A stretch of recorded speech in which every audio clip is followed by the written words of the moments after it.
Hello, आप सबका हिंदी की इस क्लास में स्वागत है। और बीते काफ़ी टाइम से मैं आप लोगों के साथ में अलग अलग सब्जेक्ट के हिंदी के अलग अलग टॉपिक से रिलेटेड वीडियोस लेकर आ रही हूँ। उसी क्रम में बीए पार्ट सेकंड के सेकंड पेपर में हम लोगों ने नया एकांकी शुरू किया था। अभी 2 वीडियो जो उसके मैंने आपके सामने रखे हैं। सफदर हाशमी द्वारा रचित एकांकी समरथ को नहीं दोस्त गुसाई। इस एकांकी में समाज की जो संरचना है, ढांचा है, उसमें जो खामियां हैं, उसमें जो सेंधमारी हो रही है, उन सब पे बात की गई थी। जमाखोरों, ब्लैक में सामान रखने वाले बड़े स्टॉकिस्ट व्यापारी, सरकारी नुमाइंदों, अफसरों, खुद सरकार और व्यवस्थापिका पुलिस, इन सब का आपस में जो मजबूत गठजोड़ होता है,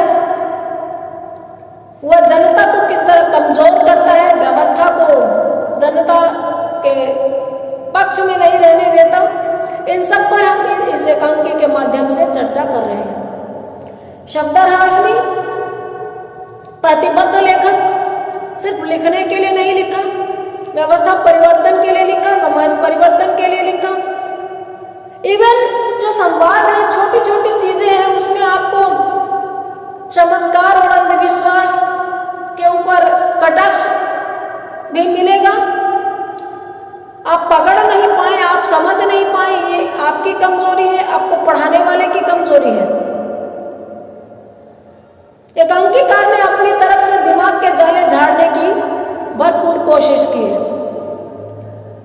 तो मूल रूप में नुक्कड़ नाटक है ये एकांकी।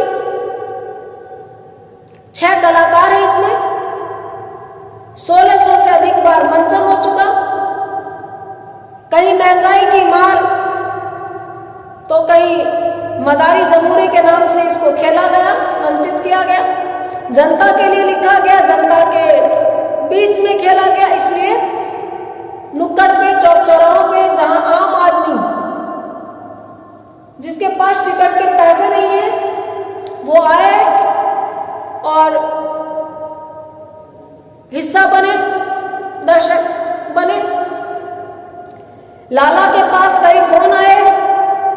एक फोन बराबर के व्यापारी का आया कि गेहूं सस्ता हो रहा है, तो उसको सलाह दी गई कि 3-4 मालगाड़ी जमा कर लो, रोक लो अपने पास और मोटा ताला लगा के लिख दो, स्टॉक खत्म हो गया। इंस्पेक्टर का फोन आया जिसने कहा कि उसके गोदाम पर वो छापा मारेगा, तो उसको याद आता है कि इंस्पेक्टर ने रंगीन टीवी की चर्चा की थी कि मार्केट में नया आया है, तो उसको भी वादा करता है कि हाँ, आपने वो जो रंगीन टीवी की बात की थी वो मैं आपको आज ही पहुंचा देता हूँ। छापा मारने के लिए अपने ही गोदाम थोड़ी मिले, यानी अपने, हम दोनों एक ही हैं, हमारे गोदाम में अपने यहाँ। और तीसरा फोन अंध विद्यालय से किसी मैडम सावित्री का फोन आता है। उसको वो 1.5 लाख रुपया कैश देने की बात करता है कि आपके अंध महाविद्यालय के लिए मैं कैश दूंगा, और आपके पास जो मंत्री जी आते हैं, आपके वो मंत्री जी, उनसे मेरी 2 फाइलें आप निकलवाइए एक्सपोर्ट की। उनके पास 2 फाइलें उनकी चीनी और प्याज की शायद फाइलें अटकी हुई है, हाँ, प्याज और चीनी की। अब देखिए, कहाँ अंध महाविद्यालय, कहाँ उसके संचालक और कहाँ मंत्री जी। लेकिन मंत्री जी को ऐश चाहिए, अंध महाविद्यालय की मैडम उस ऐश का जरिया बनेगी।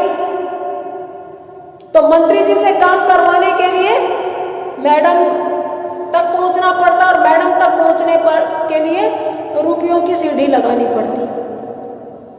कैसे चीजें आपस में गुथी हुई है, जुड़ी हुई है, कौन व्यवस्था को अच्छी व्यवस्था को घुन बनकर खा रहा है और कौन समाज से मजदूरों और किसानों का निवाला छीन रहा है, इस एकांकी में पूरी तरह से बात दिखाई गई है। सबसे ज्यादा काम करने वाले जो लोग होते हैं वो सबसे कम में गुजारा कर रहे हैं। बड़े बड़े स्विमिंग पूल, शॉपिंग मॉल जो मजदूर बनाते हैं वो पैदल अपने घर जाते हैं। बड़े बड़े शहरों को आबाद करने वाले मजदूरों के लिए शहरों में 2 महीने रहने की छत नहीं होती, गुजारा नहीं होता। करोड़ों का वारा न्यारा रोज दिन जिनके जरिए किया जाता है, उनको 2 महीने शहर खिला नहीं सके। शहरों ने अपनी औकात महामारी में खूब दिखाई और औकात तो सभी ने दिखा दी। कोरोना ने व्यवस्था को तोड़ा नहीं बल्कि टूटी हुई व्यवस्था को उजागर कर दिया। सबका पोत चोड़े आ गया, सब सामने दिख गया। और जो किसान दाल उगाते हैं, चावल उगाते हैं, वो ना दाल मखनी खाते हैं ना पुलाव खाते हैं। वो साधारण बाजरे की रोटी, छाछ और कुछ लोग दूध दही है तो खीर बना लेते हैं। उसका जायका, उसका चटकारा जो लोग लेते हैं वो वाटर कैनन हथियार की तरह इस्तेमाल करते हैं। सीमा पे जवान गोली खा रहा है और महानगरों में हाईवे पे किसान पानी की बौछार कर रहे हैं। ये किस व्यवस्था के तहत होता है? ये किसी एक सरकार में नहीं होता। इन लोगों की दुर्दशा हर देश में, हर राज्य में, हर सरकार के झंडे तले होती है। कोई भी सरकार इनकी हिमायती नहीं है अगर वो साम्यवादी सरकार नहीं है तो। बराबरी और समानता की बात इस एकांकी में आपको अंत में मिलेगी। आप इस एकांकी के से हटकर बात नहीं सुन रहे मुझसे, ये सब इस एकांकी के विषय वस्तु में समाहित है। एक कोई वाक्य आएगा, एक कोई संवाद आएगा और वहां यही बात निकल कर आएगी जो मैं आपको कह रही हूँ। आप बस बने रहिए, मेरे साथ जुड़े रहिए। हाँ, तो बातचीत हो रही थी, सारे फोन कॉल के बाद में जमूरे को एहसास हुआ कि यही है वो महाजन, यही है वो जमाखोर जिसके पास अनाज का बोरा होगा और वो उसको मांगता है कि दे दे लाला, दे दे। लाला ने चौकीदार बुला लिया मारने के लिए, तो अंतिम हथियार इसने अपना मंत्र पढ़ा और चौकीदार को सम्मोहित कर दिया, सॉरी व्यापारी को, सौदागर को। लाला जिसका नाम इसमें एकांकी में रखा गया है, पेज नंबर 157, 157 नंबर पेज। लाला को बोलता है धूम धड़ाका इचड़ कीचड़ ठाई ठू ठू, आग बबूला की कर गायब हो जा तू। लाला कस खाकर गिर पड़ता है। संकेतिक है सारी चीजें, ऐसे बोलने से तो कौन गायब होता है, कोई एनेस्थीसिया थोड़ी दे दिया इसने इसको। लेकिन हम मान के चलते हैं कि कुछ ऐसा तो वो बोलेगा नहीं, तो एकांकी हमारा कुछ चीजों के भाव पकड़ने पड़ते हैं, शाब्दिक अर्थ नहीं होता। वो इस तरीके का कुछ उसकी नस दबाता है कि समझ लो वो बेहोश हो जाता है। जमूरा लपक कर पहले अभिनेताओं का सीट, पहला अभिनेता वो जिसने बोरा ओढ़ लिया था राशन का, इस पे घी तेल परचून लिखा था, आटा चावल नून लिखा था, उसको वो घसीट कर लाता क्योंकि बोरा तो कुछ चल के आएगा नहीं, आदमी है बोरे के अंदर। सारे का सारा जो एकांकी का काम है, एकांकी का मंचन है, बहुत ही सादगीपूर्ण तरीके से कम साधन में दिखाया गया। आटा दाल चावल का बोरा नहीं लाएगा, आदमी को घुसा देगा। अब जब बोरा खुश है, मिल गया राशन का बोरा मिल गया, मैंने मंदिर क्या बड़ा हर फर्द मजमा हिल गया, बहुत खुश हुआ। देखिए अमीरों को जुए में लाखों करोड़ों जीतने से जो खुशी नहीं होती, या बहुत सारे शेयर मिलने से जो खुशी नहीं होती, किसी गरीब आदमी को चुपड़ी हुई रोटी मिलने से हो जाती है। ये मैं अनुभव से कह रही हूँ। मैं ऐसे बहुत लोगों को जानती हूँ जो आधा किलो घी कभी खरीद लेते हैं तो बड़े खुश होकर बताते हैं कि अब की बार आधा किलो घी लाए हैं, 15 दिन चुपड़ी हुई रोटी खाएंगे।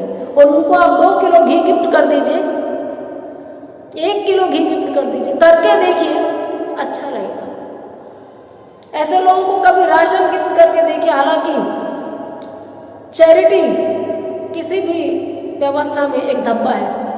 जिस जगह जनता को जनता के लिए चैरिटी करनी पड़े, समझ लीजिए कि वहाँ सरकार फेल है। सरकार का काम होता है जनता का पेट भरना, उनके लिए नौकरी रोजगार संसाधन की व्यवस्था करना, लेकिन वो नहीं हो पाता। व्यवस्थाएं फेल होती है, सरकारें फेल होती है, तो आम आदमी के काम आता है। तो कभी ऐसे किसी को कुछ देखे जो आपके लिए मामूली है या बहुतों के लिए मामूली है, उसको बड़ा अच्छा रहेगा। तो इस बोरे को पाकर वो मिल गया राशन का बोरा मिल गया, मैंने मंदिर क्या पड़ा, हर पर्दे मजमा हिल गया। बहुत खुश होता है कि मिल गया, मुझे बड़ा मजा आया। जो ये है ऐसा मंत्र पढ़ा कि पूरा मजमा हिल गया। एक बल्ब रोशन किया उस्ताद जी के नाम का, बन गया आखिर जमूरा आदमी काम का। एक बल्ब रोशन किया मैंने उस्ताद जी के नाम का। अब जिसका नाम, जो चेला जिसका गुरु का नाम तो होता ही है। मजाक में कई लोग कहते हैं कि भाई बाप का नाम रोशन करो, तो मैं कहा करती हूँ पर्ची पे नाम लिखो और ट्यूबलाइट पे लगा दो, जलाओगे तो बाप का नाम खुद रोशन हो जाएगा। बाकी होता है कि अगर मेरे किसी स्टूडेंट ने कोई उपलब्धि हासिल की तो हम भी बताते हैं कि भाई उसको मैंने कोचिंग दी थी, उसको मैंने पढ़ाया था, वो मेरा स्टूडेंट था, आज वो इस पोस्ट पे चयनित हुआ। तो जमूरा चूंकि बोरा ले आया राशन का और वो ला नहीं पाया था, तो बड़ा खुश होकर बता रहा है कि एक बल्ब नहीं कह रहा, बल्ब रोशन किया उस्ताद जी के नाम का। मैंने तो उस्ताद जी के नाम का बल्ब ही रोशन कर दिया, मतलब दिल जीत लिया, एक उपलब्धि है। उस्ताद जी तो अपने पुरखों का नाम ही लेते रह गए, जाग मछंदर बोलते रहे, बन गया आखिर जमूरा आदमी काम का। जमूरा भी आखिर काम का आदमी बन ही गया। अबे चल वहां अंधेरे गोदाम में पड़ा के अंडे दे रहा था, चल। बोरे में बोलते हैं कि कितने अंधेरे में तुमको ऐसे रोशनदान से रोशनी भी नहीं आ रही थी। खेतों में खुली हवा में प्रकृति की गोद में निर्मित होने वाला बनने वाला गेहूं और वहां गोदाम में सड़ रहा, चल बाहर निकल वहां अंडे दे। उस्ताद जी ले आया। उस्ताद जी बहुत खुश होकर बता रहा है, मैं राशन का बोरा ले आया, दे दो खुशखबरी इन तमाशबीनों को, मार डालो। कहता दे दो इन सबको खुशखबरी, बांटो सबको। ये भी क्या याद रखेंगे। मतारी बोल रहा है, अरे क्या चिल्ला रहा है, इतना चिल्ला किस ले रहा है। ले आया, क्या ले आया, वो सुना नहीं पूरी बात। कहता ले आया, तो कहता क्या ले आया, राशन का बोरा। कैसे, छीन के, किससे, चोर से। चोर कौन, वही। अबे वही कौन, अबे कुछ बोलेगा भी, क्यों में आ रहा है। उस्ताद एक पुलिस वाला खड़ा है, धीरे से कहता उस्ताद एक पुलिस वाला खड़ा है, बाद में बताऊंगा। आप संवाद देखिए, चरित्रोद्घाटक संवाद इनको कहते हैं कि एक एक संवाद से किसी चरित्र के स्वभाव का पता चलता है। चरित्र यहाँ पे पात्र के लिए पात्र का चरित्र पता चलता है, समझ लीजिए।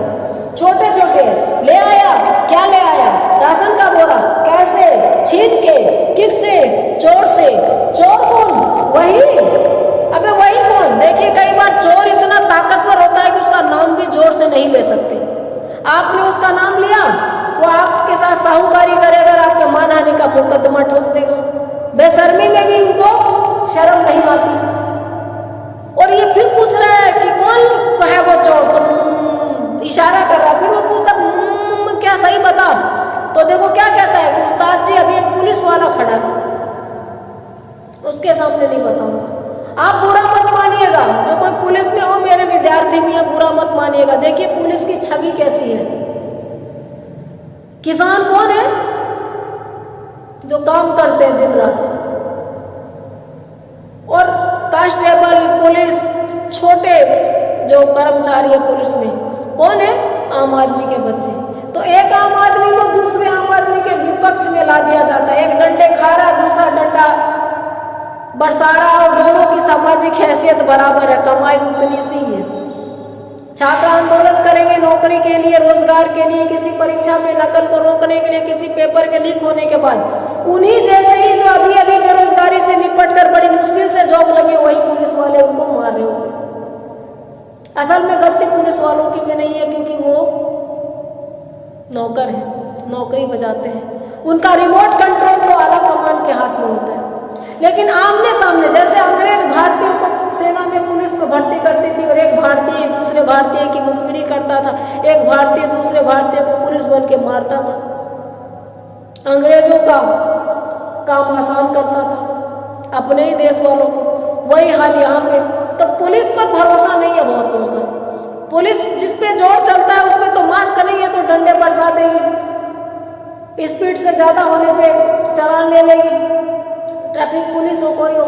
लेकिन बड़े जो रसूख वाले लोग हैं, नेताजी हैं, और खुद पुलिस दिन दिन बैठ के जा रहे हैं, बिना मास्क के घूम रहे हैं। तो यहाँ पे ये यही बात कह रहा है, व्यक्तिगत किसी को लेने की जरूरत नहीं है। ये जमूरा कह रहा है कि उस्ताद जी अभी तो पास में पुलिस वाला खड़ा है, इसके सामने नहीं बताऊंगा, क्योंकि ये सारे लोग अमीरों के होते हैं, या अभी जाके उसको पोदेगा, उसको बता देगा, बाद में बताऊंगा।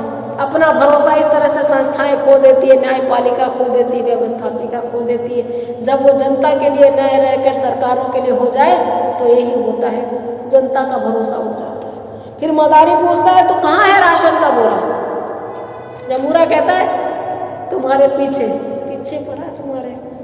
जादूगर पलट कर बोरा देखता है, उससे चिपट जाता है। देखिए, कम मत समझिए, बरसों बाद बारिश अगर होती है और खेत में फसल ठीक होती है तो किसान अपने बच्चों की तरह लाड करता है उस फसल को। एक एक फली, पैर के नीचे अगर फली आ जाए, टूट जाए, तो उसको इतना दुख होता है कि ओहो इसमें बूटे लगते, इसमें अनाज होता है, एक फली बेकार चलेगी। और जब अनाज होता है वो बोरों में डल के घर आता है तो उसको मुक्त भाव से देखता है, मुग्धा माँ की नज़र से देखता है। बड़ी मुश्किल से जिसने है कि 1-1 किलो चावल खरीद के खाए हैं, उसको आप 10 किलो चावल का कट्टा दे दीजिए, उस कट्टे को वो चिपका ही देगा।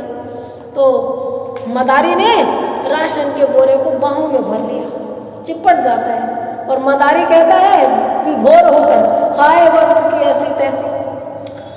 7 पुश्तों का जादू जो मुहैया ना कर पाया, या 42 भर के छोकरे ने कर दिखाया। ये देखो वक्त की मार है। मैं 7 पुश्तों से जादूगर, हाथ की सफाई और पता नहीं क्या क्या कर सकता हूँ, मैं ये करामात नहीं कर पाया, मुझसे राशन का बोरा नहीं आया। और 42 भर के छोरे ने, बित्ते भर के इस लड़के ने देखो क्या कमाल किया। मेरा ही अनुयायी, मेरा ही ये जमूरा नौकर, पीछे रहने वाला जूनियर ले आया। खैर कुछ तो हुआ, कोई नहीं, कुछ हुआ तो सही। गल्ला तो ले आया और तमाशबीनों के चेहरे पर हंसी भी आई। गल्ला अनाज ले आया, राशन ले आया, और साथ में तमाशबीनों के चेहरे पर हंसी लाया। तो लड़के खोल दे बोरे को और बांट दे तमाशबीनों में, बोरे को खोल और तमाशबीनों में बांटो। लड़का 2-3 बार बोरे को खोलने की कोशिश करता है, बोरा नहीं खुलता। लड़का कोशिश करता है कि खुल जाए, बोरा नहीं खुलता। मदारी ऐसे जमूरा कहता है उस्ताद ये नहीं खुलता, इस पर सील लगी है, इस पे तो अच्छे से पैक करके सील लगा रखी है। अरे जोर लगा के खोल दे साली को। फिर से गाली, सॉरी। मदारी कहता है कि अरे तो जोर लगा खोल इस सील को। जमूरे का जवाब सुनिए, यह कोई सरकारी सील है जो यूं ही खुल जाएगी? यह तो लाले की लगाई हुई है, स्टेनलेस स्टील की बनी हुई है, सरकारी सील नहीं है। सरकारी संसाधन का इस्तेमाल शीत मेत की तरह, फ्री की तरह होता है। एक बार एक न्यूज़ भी पढ़ी थी और मैंने व्यक्तिगत उस चीज़ को देखा था कि एक सरकारी गोदाम है, उसमें शटर डाला हुआ है, लेकिन शटर के जो दोनों आंकड़े होते हैं वो अलग हैं और ताला अलग से ही बंद है। उसके ऊपर कपड़ा बांध करके सील मुहर सब लगाई गई है, यानी ताला अपनी जगह सलामत है और शटर को कोई उठा सकता है। सरकारी गोदाम था, ऐसे ही मुलाजिम होंगे, ऐसे ही चपरासी होंगे। यह था राजा तथा प्रजा। भ्रष्टाचार का जो पेड़ है ना, वो जड़ों से नहीं, टहनियों से और अंतिम टहनी से फैलता है। तो कहते हैं कि ये सरकारी सील नहीं है, खुल जाए, ये लाला की लगाई हुई है। प्राइवेट फैक्ट्रियों में गनमैन होते हैं, सिक्योरिटी गार्ड होते हैं, पूरी व्यवस्था होती है, CCTV लगे हुए होते हैं। तो उसी तरह से इस सील का चित्रण है। छोटी छोटी जो पंक्तियां, जरा से संवाद है, उनमें सब में गहरी बात है कि यह कोई सरकारी सील थोड़ी है जो यूं ही खुल जाएगी। तो लाले की लगाई हुई स्टेनलेस स्टील के बड़ा तगड़ा ताला है लाले का, नहीं खुलेगी ऐसे। मदारी कहता है तो ठहर, या बोरा अपने आप खुलेगा। मदारी जमूरे का इसमें माध्यम लिया है कि पब्लिक को तो तमाशा अच्छा लगता है। ये बात अच्छी है कि ऐसे बाहें चढ़ा करके नई तरीके से बातें करो, पब्लिक को बड़ा बढ़िया लगता है। और आप संजीदगी से धीरे धीरे आराम से कुछ कहो तो उनको लगता है कि ये मज़ा नहीं आ रहा, इसमें बतरस नहीं है। तो यहाँ पर मदारी ने भी वो इस्तेमाल किया कि अब एक मंत्र पड़ेगा और बोरा खुलेगा।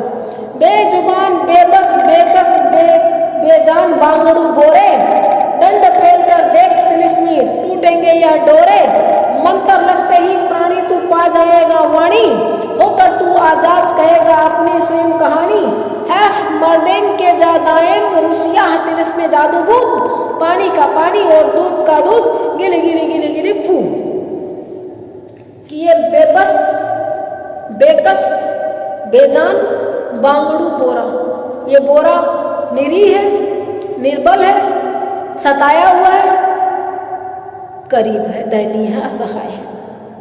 और दंड पेल कर तिलिस्मी दौड़े टूटेंगे। शरीर को मजबूत और मन को मजबूत बना करके हम ताकतवरों से भी भिड़ जाते हैं। तो बोरा गुलाटी खाएगा तो बोरा खुल जाएगा, उसकी पकड़ ढीली होगी, उसकी कसावट कमजोर होगी। मंत्र लगते ही प्राणी तू पा जाएगा वाणी, तेरे को जब मैं मंत्र मारूंगा तो बोरे तेरे में जुबान आ जाएगी। और आजाद होकर बोरे को जब खोल दिया जाएगा तो तू अपनी कहानी खुद कहेगा। और फिर एक अजीबोगरीब मंत्र सा पड़ता है, मर्देन के जादाए मूसिया तुलस्मे जादूबूद, पानी का पानी और दूध का दूध गिली गिली गिली गिली फू। अब दूध का दूध पानी का पानी होगा। जमूरे को जनता को सुना रहा है कि ये बोरा खुद कहेगा कि इसके साथ क्या बीती थी, क्या हुआ था। बोरा खुलता है, उसमें से पहला अभिनेता निकलता है। पहला अभिनेता जो बोरा ओढ़ लेता है, जादूगर ने बोरा फेंका था तो वो निकलता है। जमूरा कहता है अरे उस्ताद तुमने तो कमाल कर दिया, गोली मारकर रोमाल कर दिया, बाल योगेश्वर महेश योगी साईं बाबा सबको पीछे छोड़ दिया, लाले की लगाई हुई सिल को तोड़ दिया। इस संवाद में फिर बाबा और पाखंडियों की पोल खोली गई है। कहता है क्या बात है उस्ताद, तुमने कमाल कर दिया। और यूं ही बचकाना पर धोती को फाड़कर रुमाल कर दिया। बाल योगेश्वर महेश योगी साईं बाबा, ये लोग चमत्कारी बाबा थे। हवा में हाथ दे गए और कटोरे में खीर आ गई, हवा में हाथ घुमाया, अंगुली में अंगूठी आ गई और किसी भक्त को दे दी। इन चमत्कारों से इनके अच्छे अच्छे अमीर, मंत्री, अफसर, खिलाड़ी, चेले थे इनके हाथों में सत्ता की चाबी हुआ करती थी। पीछे राम रहीम, आशाराम, इन लोगों के साथ आप प्रधानमंत्री, राष्ट्रपति, इन लोगों की फोटो देख सकते हैं। और हर पार्टी में ऐसे लोग रहे हैं, शीर्ष के लोग रहे हैं जिन्होंने ऐसे बाबाओं को भाव दिया, उनके साथ तालमेल चलाए, मना के चले। तो कहते तुमने इन सब बाबाओं को पीछे छोड़ दिया और लाले के लगाई हुई सिर को ही तोड़ दिया।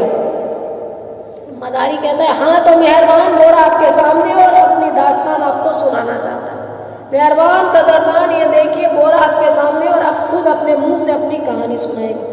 मदारी जमूरा एक तरफ बैठते हैं, बोरा गाता है। बोरे में से आदमी निकला था ना, वो बोरे का प्रतिनिधि है, वो गाएगा। वो क्या बताएगा देखिए। एक बोरा, एक अनाज का बोरा बोलेगा तो क्या क्या बोलेगा वो सुनिए। बोरा कहता है कि खेत में जन्मा था मैं मेहनत की आग से, मेहनत के और धरती के सुंदर सुहाग से, काटा मुझे किसान ने फिर खेत से एक दिन, मंडी में लाके छोड़ दिया खेत से एक दिन। सेठों ने मेरा भाव किया कौड़ियों के दाम, पल्ले में दो किसान के आए अकच्छ दाम। उस दिन से जो शुरू हुआ लंबा सफर जनाब, बेचे खरीदे मुझको बस इतने बशर जनाब। दिन दूने रात चौगुने बढ़ते ही गए दाम, दलाल दर दलाल बस चढ़ते ही गए दाम। एक दिन खरीद कर इसी लाले ने मुझको जी, गोदाम में जकड़ दिया साले ने मुझको जी। अब आया हूँ बाहर तो ये है बस यही तमन्ना, दौलत की इस जकड़ से मैं आज़ाद रहूँगा। मेहनत की मैं औलाद हूँ, मेहनत की देन हूँ, मेहनत कशों की बस्ती में आबाद रहूँगा। कैसे किसान अनाज उपजाते हैं, कैसे जमाखोर सूदखोर उनसे खरीद कर उसको मुँह मांगी कीमतों में, 100 गुनी कीमतों में बेचते हैं, और कैसे वो लोग मुंह की तरफ देखते रह जाते हैं। सब इसमें बताया है कि इस खेत में जन्मा था मैं मेहनत की आग से। मैं एक खेत में मेहनत की आग से जन्मा था, खून पसीने से जन्मा था। मेहनत के और धरती के सुंदर सुहाग से, मेहनत और धरती इन दोनों के प्रणय के बाद में अनाज की उत्पत्ति हुई थी। काटा मुझे किसान ने फिर खेत से एक दिन फसल पकी और अनाज को किसान ने काटा, मंडी में ला के छोड़ दिया खेत से एक दिन। न्यूनतम समर्थन मूल्य जो मिल जाए उसके लिए मंडी में लाए, बेचा। सेठों ने मेरा भाव किया कौड़ियों के दाम। सेठों ने अनाज तो ये थोड़ा 2 नंबर का है, घटिया है, मतलब निचले लेवल का है, ऐसे करके, और दाम वो नहीं दिया जो किसानों को मिलना चाहिए मेहनत के बदले। पल्ले में तो किसान के आए बहुत अच्छा दाम, कुछ रुपए किसान को मिले। अब देखिए किसान जो है बहुत खर्चा करके फसल उपजाता है, ट्रैक्टर लगता है, बीज लगते हैं, खाद लगते हैं, कीटनाशक लगता है। अब अगर उसके पास उतना रुपया है कि वो फसल आए और उसको रोक के रख ले, आज 5,000 क्विंटल, 5,000 रुपये क्विंटल अगर चना, तो 10,000 2 साल बाद आएगा, तो 2 साल उसको रोक के रखे, बड़ा गोदाम हो, तब तो उसको फसल मिलेगी। लेकिन ये बड़ा गोदाम और 2 साल रोक के रखने वाले लोग होते हैं दूसरे सेठ साहूकार। उसको हाथों हाथ कैश चाहिए, उसको अनाज बेच के पैसा चाहिए, पैसा करके उसको बच्चे में आने हैं घर में और दूसरा सामान लाना है। लोग टीवी तक के लिए सोचते हैं कि अब की बार जमाना अच्छा हुआ, अगर जमाना यानी फसल अच्छी हुई तो इस बार हम लोग टीवी लाएंगे, बाइक लाएंगे। बच्चे को बढ़िया जगह पढ़ने और नहीं पढ़ने भेजने के पीछे इनकी फसल होने नहीं होने का बड़ा हाथ होता है।